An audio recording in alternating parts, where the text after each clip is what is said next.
In this guide, I will be showing you guys how to use Spotify guided workouts. Let's get started.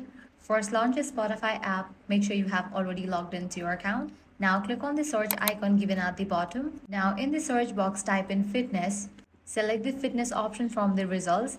This will take you to Spotify's Fitness Hub, where you will find a variety of workout categories including strength training, yoga, stretching, meditation, and more. Browse through the available options and choose the workout that best matches your fitness goals.